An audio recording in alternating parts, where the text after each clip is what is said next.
Déjà cette mission je l'ai acceptée d'une parce que j'avais une autonomie totale, que je choisissais qui j'allais voir, qu'il n'y avait pas de contraintes, que la lettre de mission n'a pas été faite par le ministre mais a été faite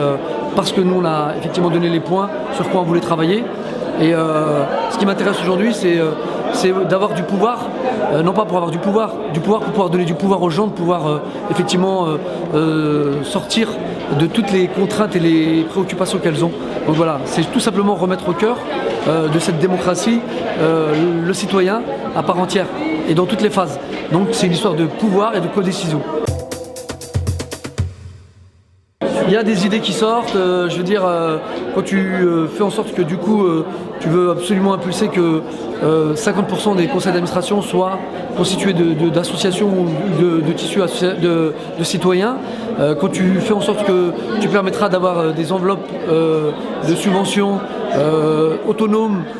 dirigés par des tables de quartier qui s'organiseront eux-mêmes pour pouvoir travailler autour de contre-projets ou de contre-expertise sur la rénovation urbaine ou ainsi de suite. Donc c'est des moyens comme ça, je veux dire, voilà, qu'on va essayer de mettre en place, de créer peut-être une plateforme nationale autonome qui pourra effectivement être consultative, qui va tout simplement être parallèle à un gouvernement qui elle aussi aura sa vision des choses, son expertise, la possibilité d'évaluer, la possibilité d'être force de proposition, de pouvoir rendre un rapport chaque année et de pouvoir effectivement avoir un poids.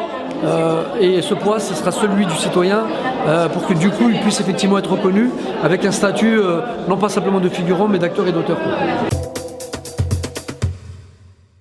Ils le sont, je dis. C'est juste qu'il faut qu'on arrive à travailler sur toutes les formes de soi-disant accompagnement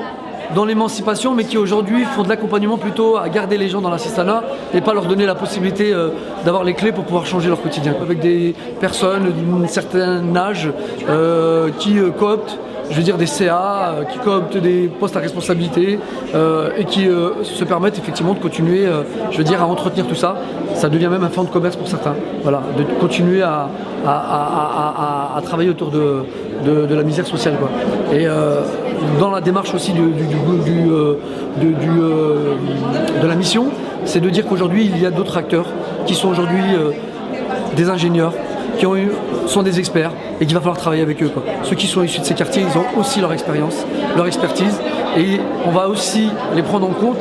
de là d'où ils viennent, avec leurs compétences, avec leur expertise et qu'ils n'ont pas besoin de sortir des grandes écoles pour pouvoir effectivement intégrer des administrations ou des hautes responsabilités, que ce soit dans le média, que ce soit dans la haute administration ou la fonction publique, quoi.